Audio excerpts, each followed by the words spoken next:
natin, kayong dalawa, kahit anong mangyari, huwag muna kayong kakanta. So meron pong temporary restraining order. Yung pangalawa po, nangako po ako kay PRRD na kung ako po'y kakanta, kailangan duel kami dalawa.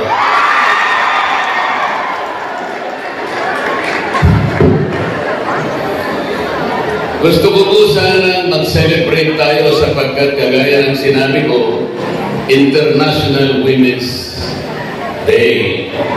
Pero paano tayo mag-celebrate kung ang kalagayan po ng ating bansa ngayon ay napakahirap? Napakataas po ng presyo ng bilihin ngayon, lalong-lalo na po ang pagkain. Natanong ko nga po yung isang lugar kamakailan sa Bulacan, magkano na po ba 1 kilong bigas ngayon?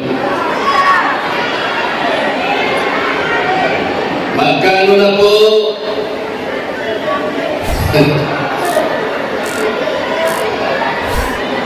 Natupad po ba yung pangako?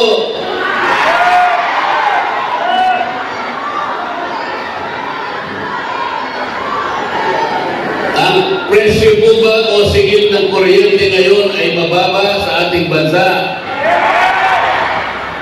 Ngunit ang pangako po ng batas kailangan po maidulot sa lahat ng Pilipino ang kuryente, serbisyo ng kuryente sa murang halaga. Yan po ang pangunahing layunin ng batas na ginawa 24 na taon na nakararaan. Hanggang ngayon, kabaligtaran po ang nangyari.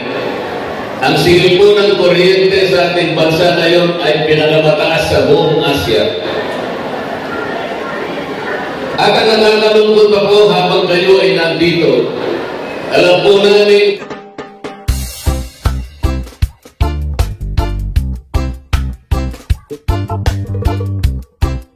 Balita namin, informasyon na ayaw ko nang bagitin yung nagbigay sa akin ng information na meron ng mission order na inutusan mga opisyal ng pulis na magdadala kay Pangulong Digong sa Netherlands.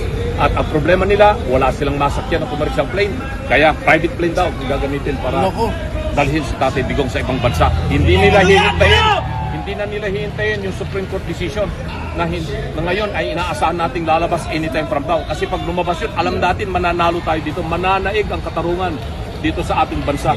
Basta ang pag-usapan natin ay ang hustisyang umiiraw sa Pilipinas. Pero hindi dadalhin sa US ya? Hindi dadalhin sa US? Dadalhin sa Netherlands daw. Sa Netherlands. Doon sa Hague. Sa Europe.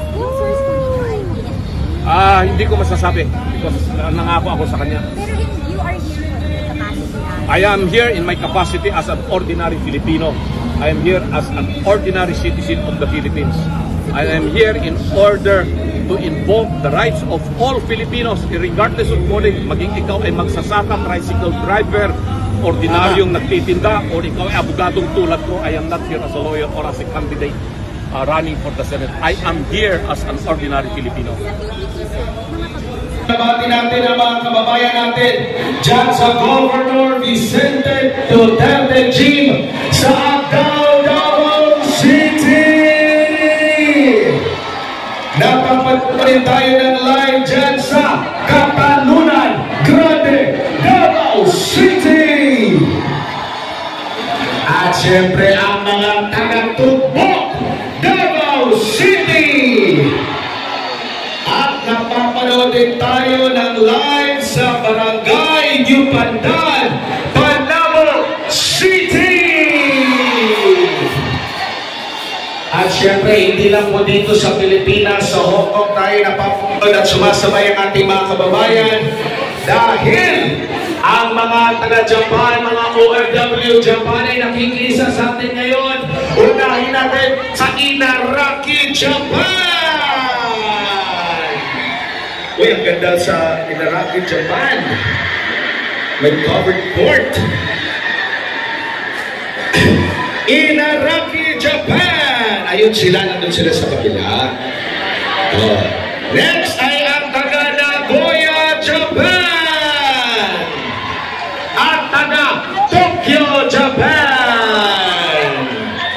marami pang sumasabay sa atin sa mga sandaling ito. Gusto niyo na ba mapakinggan ang mga senatorial candidates ng PDP Laban? Ang susunod natin ang tatawagin isang batikang abogado, batikang mambabatas. Tawagin na natin Congressman Rodante Marcoleta.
Isang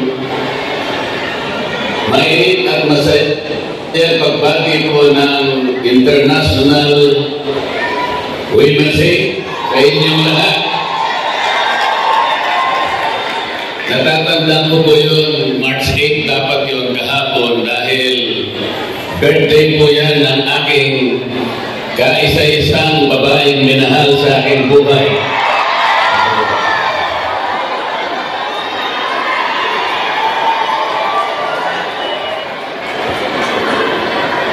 Sayang ko, hindi ako pwedeng kumanta. Dalawang bagay po. Yung una, meron po kaming kaso ni Engelbert Humperdinck. Dinimanda niya po ako sa London sapagkat parehong-pareho ang boses namin. Nahirapan po yung judge sapagkat kahit paano niya pakinggan yung boses niya at saka yung boses ko, talagang walang pinag-iba. Sabi ng judge, mahihirapan talaga ako. Kaya ang gawin muna natin, kayong dalawa, kahit anong mangyari, huwag muna kayong kakanta. So meron pong temporary restraining order. Yung pangalawa po, nangako po ako kay PRRD na kung ako po'y kakanta, kailangan duel kami dalawa.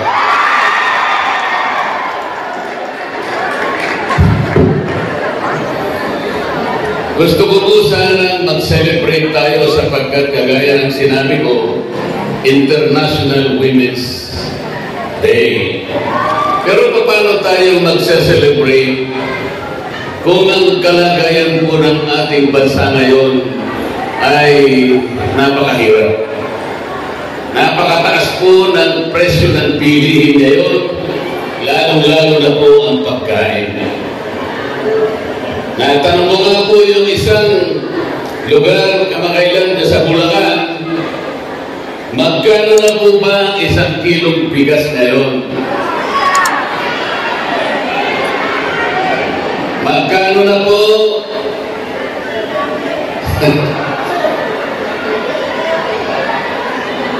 Natupad po ba yung pangako?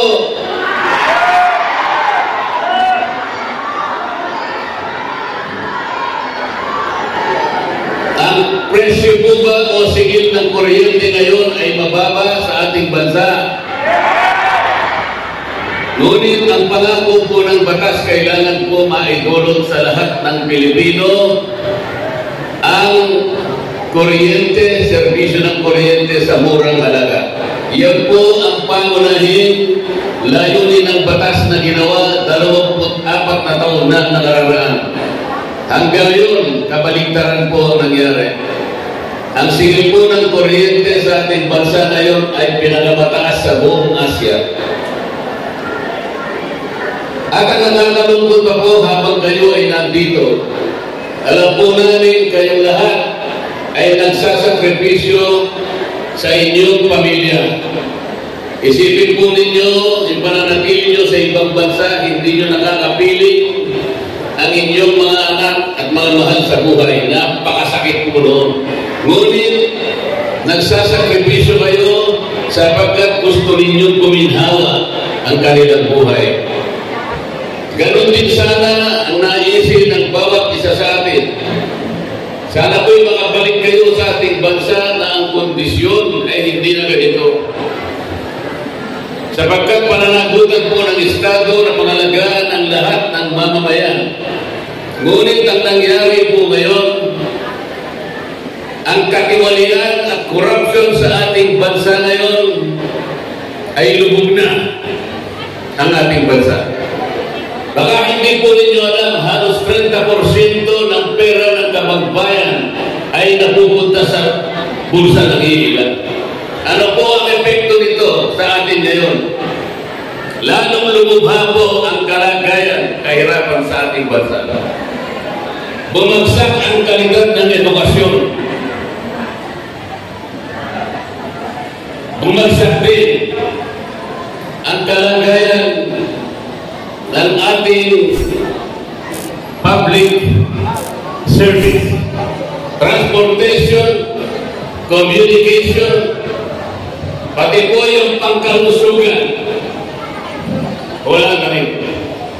Paano po ngayon at paano natin naasahan na kayo'y isang araw ay babalik sa ating bansa sa ganitong kalagayan?